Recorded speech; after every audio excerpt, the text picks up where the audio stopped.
This is the Knightfall Ani Saber from Neo Sabers, a dark twist on a Jedi classic.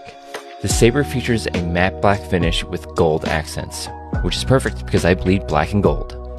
But I think the coolest feature is the two exposed dual rotating kyber crystals.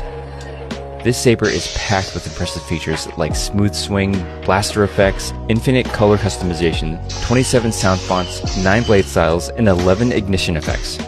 This is a fine addition to my collection, and you can bet you'll be seeing it in future videos.